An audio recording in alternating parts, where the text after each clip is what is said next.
Assalamualaikum warahmatullahi wabarakatuh. Halo semua, perkenalkan nama saya Reva Fauzia dari kelas Nondik B dengan NIM 2201991. Di sini saya akan membahas tentang kesalahan bicara yang normal dan bagaimana sih terjadinya. Nah, apa sih yang normal itu dan mengapa bukan kita yang mengatakan tidak normal tersebut? Di sini, dalam mempelajari kesalahan bicara telah menjadi cara utama untuk melihat bagaimana otak kita menciptakan dan memahami bahasa yang bermakna. Jadi apa sih yang disebut dengan penutur normal itu? Mari kita asumsikan bahwa penutur normal berarti penutur dewasa yang menggunakan bahasa ibu mereka dan jarang atau tidak pernah diperhatikan oleh orang-orang di sekitar mereka. Sebagai orang yang mempunyai masalah dengan bahasa aslinya, berbicara, mendengar, membaca, atau menulis bahasa tersebut.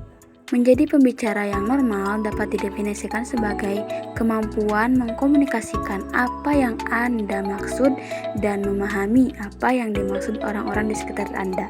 Jadi, apakah membuat kesalahan bicara merupakan hal yang normal? Mari kita begini. Kita semua yang cukup berhasil dalam berbicara atau isyarat, memahami bahasa, lisan atau isyarat, menulis, dan membaca, namun melakukan kesalahan dalam melakukan hal-hal lain karena hal-hal tersebut merupakan proses yang rumit dengan banyak bagian komponennya. Kecuali nih, jika di lingkungan kita mengharuskan cara bicara yang hampir sempurna sepanjang waktu. Misalnya, jika seseorang adalah presiden Amerika nih, sejumlah kecil kesalahan bicara tidak akan menarik perhatian yang tidak diinginkan atau mengganggu kehidupan seseorang. Jika kita memang harus berada di dekat yang sempurna gitu berbahasanya untuk sebagai waktu, misalnya jika kita seorang guru atau pengkhotbah ataupun pengacara, maka kemampuan memahami kesalahan bicara ketika terjadi mungkin berguna setidaknya sebagai penghiburan. Setelah kita melihat berbagai contoh tadi, selanjutnya kita akan memberikan definisi sendiri tentang apa itu kesalahan bicara. Yang pertama, di sini ada kesalahan bicara normal.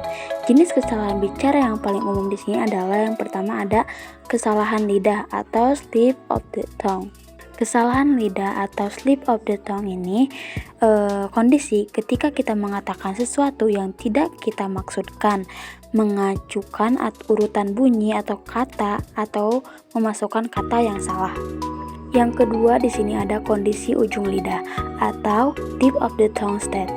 Ini adalah kondisi mental gatal yang dialami ketika seseorang tidak dapat menemukan sebuah kata, terutama nama yang diketahuinya dan inginkan. Paling-paling hanya bisa muncul dengan perkiraan saja. Nah, pada proses retrieval kata tersebut, kendala dapat muncul sehingga seorang penutur dapat mengalami kegagalan sementara untuk mengingat kata yang hendak diucapkannya. Ketiga, ada pengambilan leksikal. Di sini bagaimana kita mengaktifkan kata konten saat kita memerlukannya. Penanda klinis protofikal dari gangguan pengambilan leksikal adalah anomia murni, terkait dengan kesulitan dalam mengakses kata target, terlepas dari kerusakan sistem fonologis atau semantik itu sendiri. Yang keempat ada Mondegreen. Kesalahan ini analisis frasa yang sering terdengar biasanya itu dari sebuah lagu. Yang kelima itu ada malapropisms, yaitu menggabungkan atau membingungkan dua kata yang memiliki bunyi serupa dan menggunakan salah satunya pada tempat yang tepat. Yang terakhir itu ada keliru dengar atau slip of the ear. Salah menganalisis kata atau frasa saat seseorang mendengarnya. Selanjutnya, siapakah sih yang dimaksud dengan pembicara normal dan siapa yang bukan termasuk dengan pembicara normal? Yang pertama, di sini ada pembelajar bahasa pertama. Nah, seorang anak yang menjadi seorang penutur setidaknya satu bahasa dalam rentang waktu perkembangan yang normal secara statistik saat ini disebut sebagai anak yang berkembang secara khas. karena diperlukan waktu bertahun-tahun sebelum ia menjadi seorang penutur normal dalam arti mampu. Yang kedua, ada pembelajar bahasa kedua. Seseorang yang telah melewati masa kanak-kanak dan mempelajari bahasa kedua atau ketiga ataupun keempat dan merupakan penutur bahasa pertama yang biasanya itu berkembang atau normal akan dianggap sebagai pembelajar bahasa kedua yang normal. Nah, di dunia nyata, seperti yang telah dicatat, orang yang tidak bilingual sejak awal berbicara memerlukan waktu lebih lama dibandingkan penutur asli bahasa tunggal untuk membaca materi yang sulit dan memahami pembicara di lingkungan yang bising tersebut. Terakhir, orang dengan gangguan pendengaran awitan terlambat. Nah, orang yang kehilangan pendengarannya saat dewasa, baik secara bertahap ataupun tiba-tiba, secara definisi bukan lagi pembicara atau pendengar normal. Selanjutnya, kita beralih ke produksi bahasa dan menjelaskan proses dasarnya. Menjadi pengguna bahasa dewasa pada umumnya adalah hasil dari latihan bertahun-tahun dalam pemahaman dan berbicara, serta membaca dan menulis bagi sebagian besar orang di dunia. Terdapat 3 tingkat produksi dalam produksi bahasa, diantaranya adalah tingkat produksi pertama adalah message level atau tingkat pesan. Proses yang berkaitan dengan pemilihan apa dari semua yang ada dalam pikiran kita yang akan kita coba ungkapkan dengan kata-kata. Yang kedua itu disebut dengan tingkat fungsional.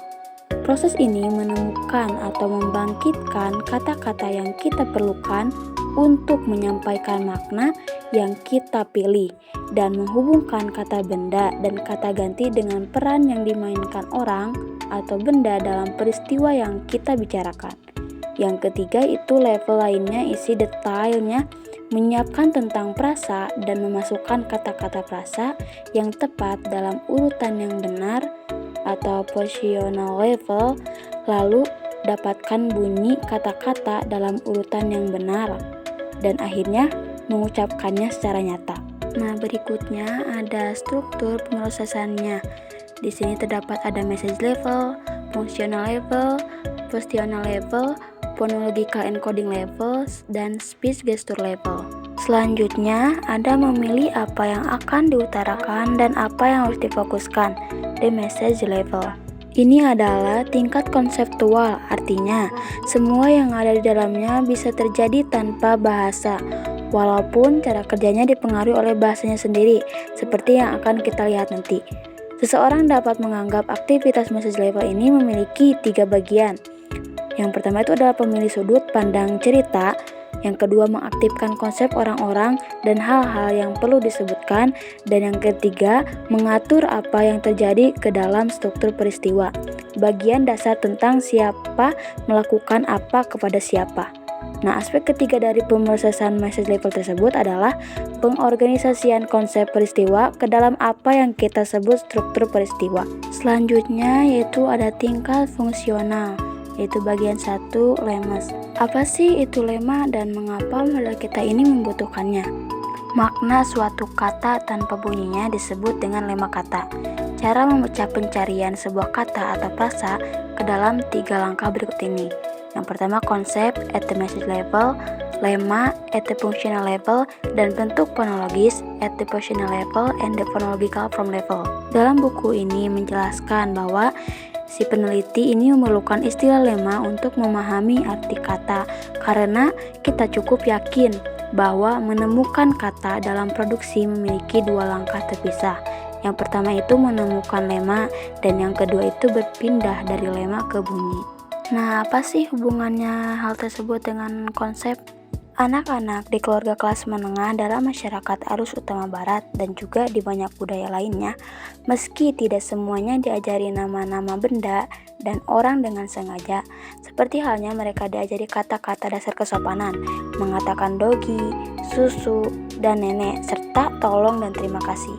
Jadi, menjadi anggota kategori semantik tidak ada hubungannya dengan apakah bahasa kita sehari-hari mempunyai nama untuk kategori tersebut. Selanjutnya, terdapat kategori asosiatif mengatur kekacauan di otak kita. Pertama, ada kategori semantik dan kesalahan bicara. Nah, konsep-konsep ini membangkitkan makna lema dari satu kata atau lebih yang dapat digunakan pembicara untuk menyampaikannya. Apa yang dikonfirmasi oleh kesalahan substitusi dalam kategori bagi kita adalah bahwa konsep-konsep dalam pesan tersebut memang membangkitkan konsep-konsep lain yang merupakan anggota dari suatu kategori yang keduanya itu termasuk dalam kategori tersebut. Nah, kategori-kategori yang diciptakan oleh pembicara selama pengalaman langsung dan pengalaman langsung seumur hidupnya. Yang kedua, seberapa jauh penyebaran aktivasi. Penyebaran aktivasi di antara konsep-konsep ketika penutur normal menghasilkan sebuah kalimat tampaknya terbatas, hampir selalu berada dalam batas-batas kategori semantik. Berikutnya ada tingkat fungsional bagian 2, fungsi semantik. Dalam fungsi semantik ini, setiap struktur peristiwa harus membangkitkan lema kata kerja yang sesuai. This Bagnet District. Lema kata kerja seperti lema kata benda adalah maknanya ditambah informasi tata bahasa yang diperlukan untuk menggunakannya, dan itu mencakup peran semantik dan fungsi semantik yang akan menjadi pekerjaan untuk kata benda di sekitar kata kerja tersebut. Terakhir, ringkasan produksi bahasa dari ide ke lema dan peran semantik. Nah, konsep referensi mengaktifkan lema kata benda atau kata ganti makna kata tanpa bunyi. Nah, pada saat yang sama, struktur peristiwa untuk tindakan yang melibatkan referensi akan mengaktifkan dua jenis hal, lema kata kerja yang akan mendeskripsikan tindakan dan peran semantik yang akan ditandai dengan referensi. Cukup sekian penjelasan dari saya mengenai kesalahan bicara yang normal dan bagaimana itu terjadinya. Mudah-mudahan dapat dimengerti oleh teman-teman. Sekian, terima kasih. Wassalamualaikum warahmatullahi wabarakatuh.